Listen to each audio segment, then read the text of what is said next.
Oke, selamat berjumpa buat anak-anak kami kelas 10 IPA 2. Kali ini Bapak menerangkan gerak vertikal yang terbagi dua, yaitu gerak jatuh bebas dengan gerak vertikal ke atas. Artinya ada dua gerak pada gerak vertikal. Maksudnya yang gerak vertikal, gerakan itu atas bawah, ke atas atau ke bawah. Ketika di matematik itu biasanya yang sejajar dengan sumbu Y. Sumbu Y berarti vertikal. Jadi ada dua hal yang penting di gerak jatuh bebas. Yang pertama, perhatikan gambarnya. Nanti ini kan sudah Bapak kirim. Ini benda akan jatuh bebas dari ketinggian tertentu. Ini ketinggian tertentu. Ketika benda jatuh bebas, prinsipnya semakin ke bawah semakin cepat. Semakin ke bawah semakin cepat. Berarti gerak vertikal ke bawah yaitu gerak yang dipercepat. Gerak jatuh bebas itu gerak yang dipercepat. Jadi konsepnya benda yang jatuh itu pasti ke bawah karena akibat gravitasi bumi. Jadi konsepnya di fisika A percepatan, di rumus gerak lurus. Jadi gerak lurus itu harusnya kalian konsep dasarnya sudah ngerti yang ini. Gerak lurus ada 3 rumus, ini sudah Bapak kasih, yang bahkan soal juga sudah Bapak kasih ya. VT sama dengan VO tambah AT, S sama dengan bla bla bla. Ini nanti Bapak terapkan sehingga kalau ini sudah mampu, berarti untuk yang lain sudah gampang. Perhatikan Bapak terangkan ya. Kalau ini sudah hafal. Kita masuk di gerak jatuh bebas tadi. Nih. Nah, konsepnya kalau gerak jatuh bebas berarti A percepatan kita ganti dengan gravitasi. Kalau benda jatuh bebas jangan dicampakkan, dibiarkan aja. Artinya kecepatan awal itu sama dengan 0. Oke ya. Nah, langsung inilah tadi yang pertama. VT sama dengan VO tambah AT. Kita ganti VO jadi 0. Oke, terus sama A ganti dengan G. Sehingga hasilnya dapat sederhana, VT sama dengan G kali T. Inilah rumus kecepatan daripada benda yang jatuh bebas. Kalau jatuh dia 2 detik, kecepatannya misalnya 20 karena gravitasi kita pakai 10. Inilah untuk rumus pertama. Dari sini kita ambil yang dari gerak lurus tadi yang ini. Jadi dari sini kita ambil yang pertama.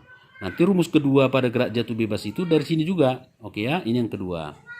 Nih, ini yang kedua. Tapi lihat contoh tadi. Kalau 1 detik karena G sama dengan 10, berarti kecepatannya 10 detik, ya 10 meter per sekon. Kalau T-nya sama dengan 2 sekon, berarti kecepatannya 10 kali 2, 20.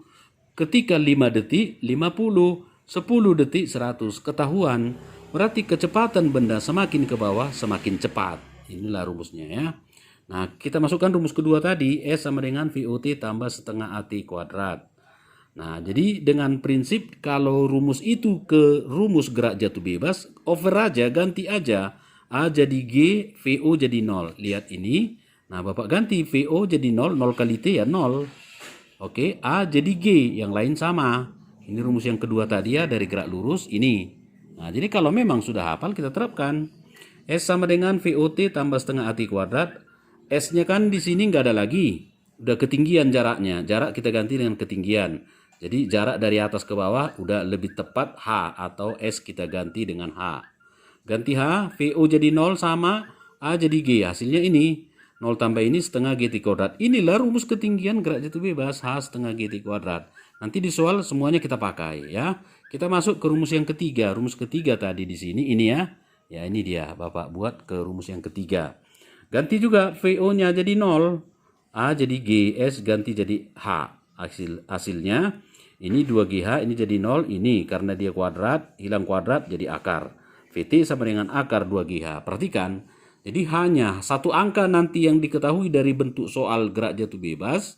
Yang lain bisa kita dapat apapun yang ditanyanya dengan mengandalkan ketiga rumus ini. Sama halnya dengan gerak vertikal ke bawah. Bapak main cepat supaya jangan lama waktunya. Kalau gerak vertikal ke atas, sorry ya, yang ke atas. Lawan daripada gerak jatuh bebas. Kalau ke atas ini konsepnya. Kalau kemari sampai puncak, maka pada posisi puncak tertinggi, kecepatan benda itu seketika 0. Inilah VT-nya 0. Ini kuncinya. Lalu kalau bergerak ke atas, benda itu makin lama makin lambat. Lawan daripada yang jatuh bebas. Benda yang vertikal ke atas semakin lambat. Akhirnya sampai puncak kecepatannya 0. Dalam artian kalau benda mencapai puncak waktunya 2 sekon, maka dari sini 2 sekon, turun juga 2 sekon, atau selama benda di udara jadi 4. 2 kali 2 lah PP dia, ya, selama benda di udara. Dari sini, dari posisi awal sampai puncak 3 sekon, turun 3 sekon, maka benda di udara naik dan turun 3 kali 2 lah 6 sekon gitu ya. Kita terapkan rumusnya yang dipakai gerak vertikal, jangan dihafal. Kita masukkan yang tadi, VT sama dengan VO tambah T, kan dari rumus pertama tadi ya. Jadi di sini VT-nya yang 0 kalau mencapai puncak. Kalau tidak mencapai puncak, misalnya pada ketinggian tertentu, jangan nolkan VT-nya, nanti buat sendiri. Nah, ini kita terapkan. Kalau sampai puncak, VT-nya sama dengan 0. Ini ya, ini 0. Bapak oret-oret gini. VO tetap, A ganti jadi G. Kenapa negatif G? A ganti dengan min G. Karena kan tadi prinsip kalau benda ke atas makin lambat. Jadi A-nya negatif. A-nya kita over karena gravitasi. Jadi ini pindah ke kanan jadi positif, VO akhirnya VO sama dengan GT. Inilah rumus kedua. Hampir mirip memang dengan yang pertama. Kalau yang pertama VT yang GT, kalau dia naik ke atas, VO sama dengan GT ya. Kita masuk ke rumus kedua yang tadi, S sama dengan VOT tambah setengah AT kuadrat. Terapkan lagi, S ganti dengan H, VO-nya tetap, A ganti dengan negatif G. Jadi ini hasilnya. Inilah mencapai ketinggian kalau benda itu sampai dilempar sekian sekon. Rumus yang ketiga, ini terus ganti aja.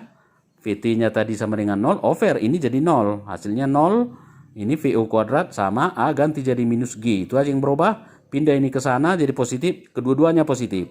VO kuadrat positif, 2GH jadi positif ya. Pindah, nggak ada yang masalah di situ. Supaya hilang kuadrat jadi hasilnya akar. Demikian, semoga dapat mengerti. Mana nanti yang nggak jelas, tolong disampaikan ke Bapak pelajaran sebelumnya supaya bisa Bapak videokan. Tolong kalian sampaikan. Sekian, sampai jumpa kembali.